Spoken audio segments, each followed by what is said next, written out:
Mr. President, Pakistan condemns terrorism in all its forms and manifestations.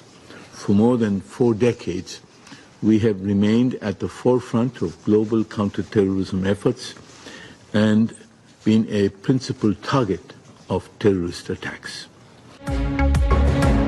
Pakistan का क़ायम मुत्तहदा से दहशतगर्द तंजीमों के खिलाफ कार्रवाई का मुतालबा। पाकिस्तान के मुस्तकिल मंदूब मुनीर अकरम का सलामती काउंसिल पर TTP और मजीद ब्रिगेड के खिलाफ इक़दाम पर जोर। पाकिस्तान में दाइश की भर्ती का इल्जाम सख्ती से मुस्तरद करते हुए कहा, अफगानिस्तान में 2 दर्जन से ज़ायद दहशतगर्द गिरोह सरगर्म हैं। अक़वाम मुत्तहदा की मॉनिटरिंग टीम की हालिया रिपोर्ट में इसकी तस्दीक भी की गई। मुनीर अकरम की इंसदाद दहशतगर्दी के लिए जनरल असम्बली झेली इदारा तश्कील देने की भी तजवीज़।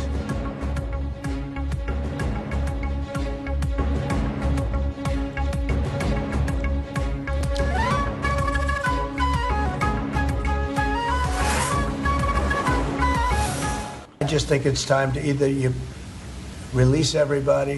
They're not going to be alive right now. Based on what I saw over the last 2 days, they're not going to be alive for long.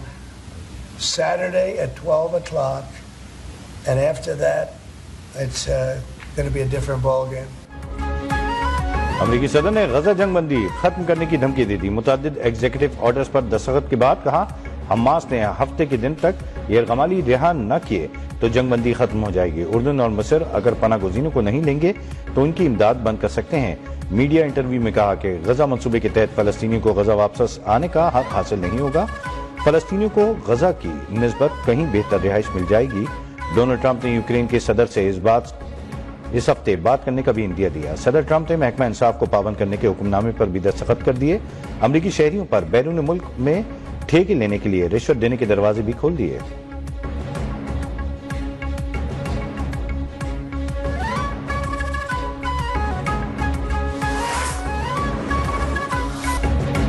Trump अमन के अलमबरदार बनना चाहते हैं तो इसराइलियों को अलास्का मुंतकिल करें। सऊदी शूरा काउंसिल के रुकन यूसुफ बिन तराद अल सऊद का अमरीकी सदर से मुतालबा। तुर्क सदर रजब तैयब एर्दोगान ने कहा, गजा के लोगों को बेदखल करने का इख्तियार किसी के पास नहीं। ईरानी सदर बोले, अमरीका अपनी आरज़ुएं अपने साथ कब्र में ले जाएगा। रूस ने कहा, सलामती काउंसिल की करारदादों के तहत फलस्तीनियों से 2 रियासती हल का वादा किया गया है।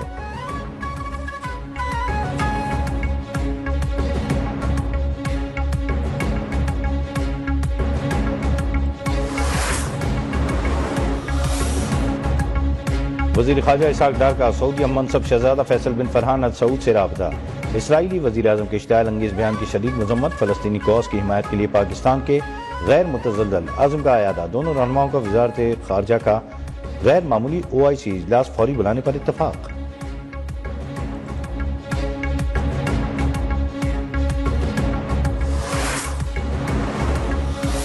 IMF प्रोग्राम के बाद मैक्रो इकनॉमिक इस्तेहकाम आया है। मुकम्मल मुआशी इस्तेहकाम के हुसूल के लिए सफ़र जारी है।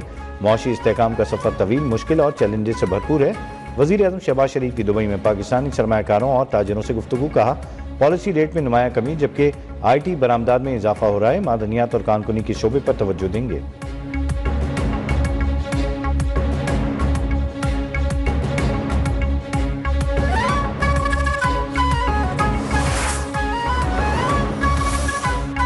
सदर मुमलिकत आसिफ अली ज़रदारी की पुर्तगाल के दारुल हुकूमत लिस्बन में प्रिंस रहीम अल हुसैनी से मुलाकात। प्रिंस करीम आगा खान के इंतकाल पर इजहार ताज़ियत किया। पाकिस्तान के अवाम हुकूमत की जानिब से दिली हमदर्दी का इजहार किया। इस्तांबुल एयरपोर्ट पर तुर्क हम मनसब रजब तैयब एर्दोगान से भी मुलाकात। 2 तरफ़ा ताल्लुकात और बाहमी दिलचस्पी के अमूर पर तबादला ख्याल।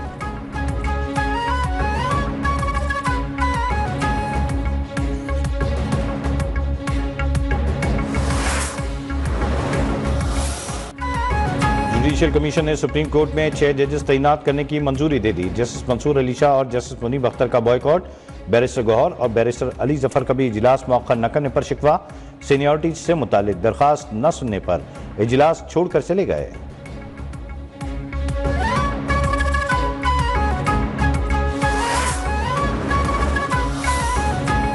ट्रांसफर जजेस को नए हल की जरूरत नहीं। इस्लामाबाद हाई कोर्ट के जजेस की सीनियरिटी तब्दील करने के खिलाफ 5 जजेस की रिप्रेजेंटेशन मुस्तरद। 3 सूबाई हाई कोर्ट से जजेस के तबादले के बाद इस्लामाबाद हाई कोर्ट में तब्दीली की गई। सीनियरिटी लिस्ट बरकरार।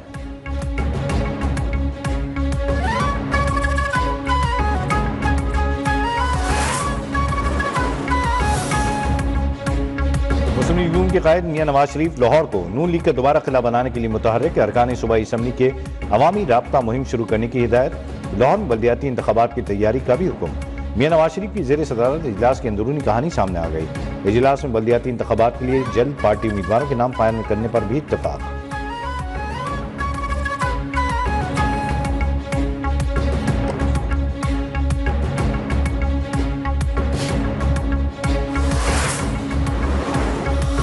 कश्मीरी रहनुमा मकबूल भट्ट की शहादत को 41 साल हो गए। 11 फरवरी 1984 को भारत ने इंसाफ का कत्लेआम करते हुए मकबूल भट्ट को तिहाड़ जेल में फांसी दे दी थी। शहीद मकबूल भट्ट का जसद खाकी वरसा के हवाले करने के बजाय जेल के अहाते में ही दफना दिया गया।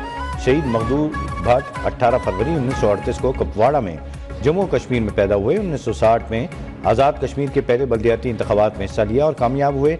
मकबूल भट्ट ने 13 अगस्त 1965 में नेशनल लिबरेशन फ्रंट की बुनियाद रखी। जम्मू कश्मीर की आवाम मकबूल भट्ट को शहीद कश्मीर के नाम से याद करती है।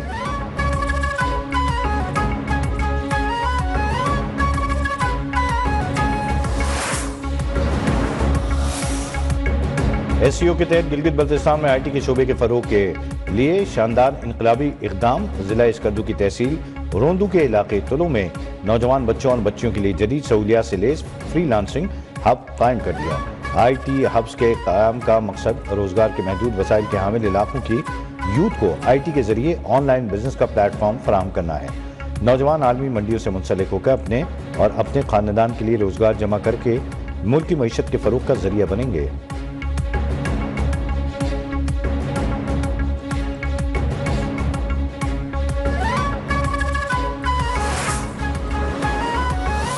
...2024 has been a rewarding year. I think we have benefited as a country a lot because of the macroeconomic stability.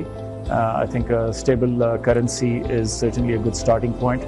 On top of that, the reduction that we have been able to witness in inflation and then the subsequent effect on interest rates coming down. World economic forum 2025 Switzerland के शहर Davos में निजी company के CEO Aamir Ibrahim ने पाकिस्तान की digital technology को आलमी सतह पर उजागर किया। आमिर इब्राहिम का कहना है पाकिस्तान की डिजिटल मईशत $75 अरब तक पहुंचने की तवक्का है, जो ब्रॉडबैंड, फिनटेक और AI सरमायाकारी से मुमकिन होगी। पाकिस्तान में 6000 कंपनियां 3 लाख IT प्रोफेशनल्स को मुलाजमत फराहम कर रही हैं। आमिर इब्राहिम का कहना था कि IT के शोबे में 30% सालाना इजाफा और 2029 तक $3.6 अरब की आमदनी मुतवक्के है। स्मार्टफोन के इस्तेमाल और हुकूमती इक़दामात से डिजिटल मईशत बना रहे हैं, जो माशी तरक्की और शमूलियत को फरोग देगी।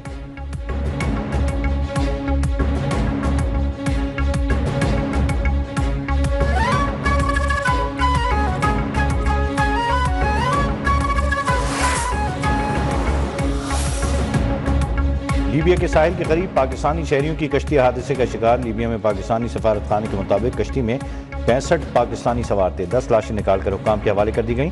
पाकिस्तानी शहरियों की तफसीलात हासिल करने की कोशिशें कर रहे हैं। तराबलस में पाकिस्तानी सफारत खाने की टीम लाशों की शनाख्त के लिए पहुंच गई।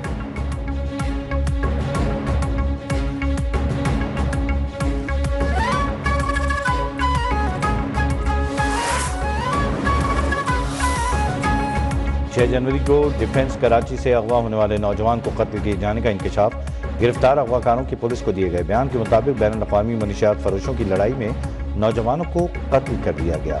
मगवी मुस्तफ़ा की लाश कत्ल के बाद मदीर में फेंकी गई।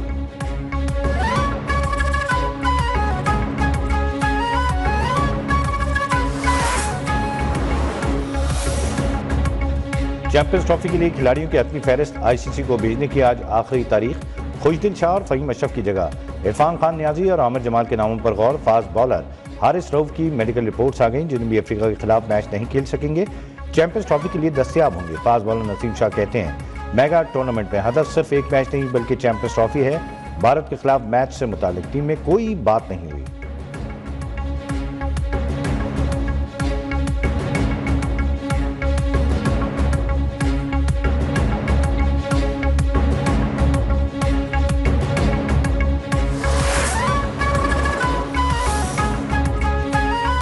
नेशनल स्टेडियम कराची भी तामीर नौ के बाद चैंपियंस ट्रॉफी की मेजबानी के लिए तैयार। ग्रैंड ओपनिंग आज होगी। रंगारंग तकरीब में मौसीकी का तड़का भी लगेगा। अली जफर, शफकत अमानत अली और साहिर अली बग्गा आवाज का जादू जगाएंगे। शायकीन का दाखिला मुफ्त, शनाख्ती कार्ड साथ लाना लाजमी करार।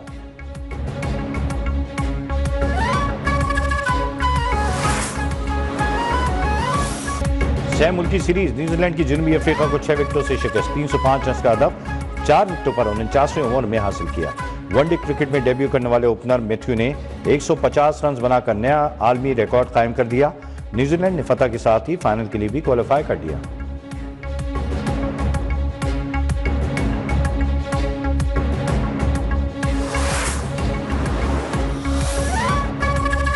पाकिस्तान में आना अच्छा लगा, 2 बड़े मैच मिल गए। न्यूजीलैंड की फतह में अहम किरदार अदा करने वाले केन विलियमसन की प्रेस कॉन्फ्रेंस, कहा चैंपियंस ट्रॉफी में मुकाबला बहुत सख्त होता है, मुसलसल 2 कामयाबी से एतमाद मिलता है। जनूबी अफ्रीकी बल्लेबाज मैथ्यू ब्रिस्की बोले, डेब्यू पर वर्ल्ड रिकॉर्ड सेंचुरी करने के बावजूद शिकस्त पर अफसरदा हूं, कोशिश होगी कि कारकर्दगी के तसलसल को बरकरार रखूं।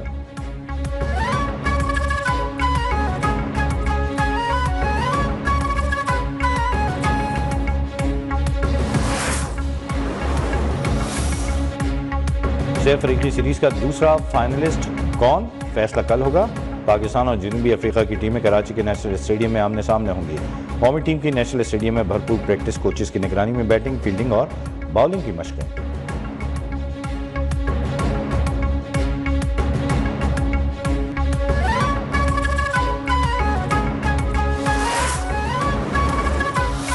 ड्रामा खुदा की बस्ती में राजा का लाजवाब किरदार निभाया, बेहतरीन अदाकारी पर सदारती तमगा बराए हुस्न कारकर्दगी से भी नवाजा गया।